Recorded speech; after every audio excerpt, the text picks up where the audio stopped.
I wiped out my account again for the second time around, guys. This is the second time I've blown up my account. I don't know if I wanted to keep on doing this or if I should continue doing this. I'm gonna show you my trades and let me walk you through the mistakes that I've made. This is the first trade. This is a key level for me. So I entered along in this part. And as you can see, dito pa lang is kinlose ko na yung aking trade simply because I was just seeing a freaking rejections on the candlesticks. I was too fearful about this, so that's why kinlose ko yung trade in this part pa lang. Again, this is yung palagi ko na lang paulit-ulit na ginagawa, which is I was not sticking to my TP and SL area. I didn't stick to my TP and SL area on this part, so that's why instead of a win, this is a loss.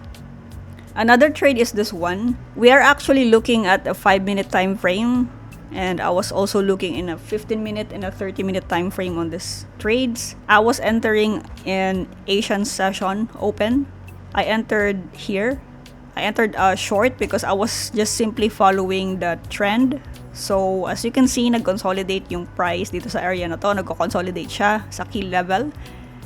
And then, I was able to see na nagkakaroon siya ng bagong lower high in this part. So, as you can see, it's doing a downtrend. Kaya ako nag-enter ng short in this part. As we can see, medyo nireject yung area na to. So, kaya ako nag-enter ng short.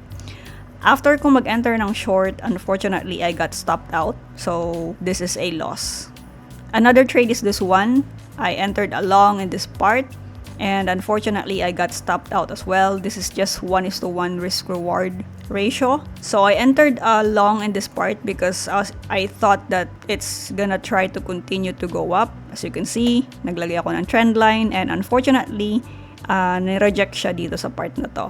And I got stopped out here. This is a loss. Another trade is this one. Again, this is a major key level for me. So, kaya ako nag-enter ng long. After I entered a long, unfortunately, I got stopped out.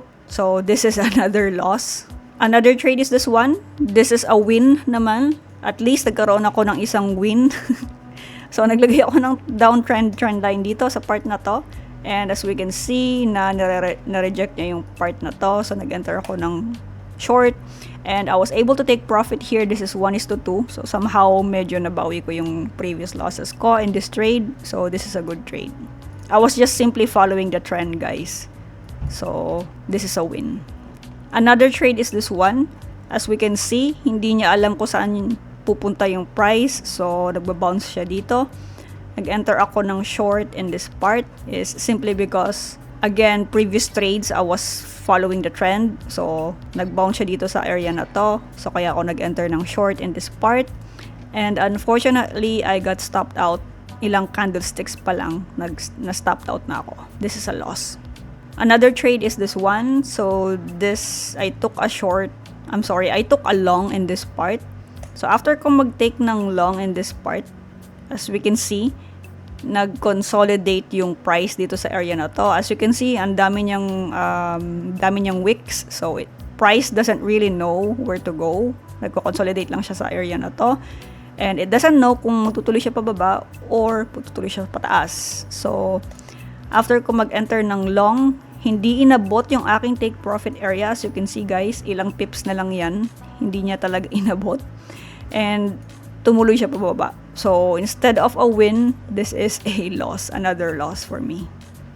So, yun lang yung mga trades ko pala for the last week of March and first week of April. Pinagsama ko na. Hindi ako masyado na nag-trade nung first week of April. So, update dito sa aking portfolio. As you can see, I just took 11 trades. Isang win lang siya. And then 10 losses. I lost $244. And as you can see, negative 10,000 pesos na yung sa account ko. It's because I previously deposited $80. This is around 5,000 pesos. And then another 5,000 pesos. So yung mga dineposit ko is na-wipe out na siya, guys. I've blown up my account again. And as you can see, yung mga PNL ko nung February, it was 20,000 pesos profit. Unfortunately, nung March, binawi siya. Naging negative 25,000 pesos. So, negative 10,000 pesos na ako ulit. Honestly, I don't know if I should be continuing to do this. I've blown up my account again. So most probably, I don't know. Last week, I contemplated on my trades. So basically, since na-blown up na naman yung account ko, I was thinking kung magde-deposit na naman ako another 5,000 pesos. I was really thinking about it, because this is so frustrating. I've blown up my account twice. When you were starting, guys, how many times have you blown up your account? Can you please comment down below? So, yun lang muna for today, guys. Thank you.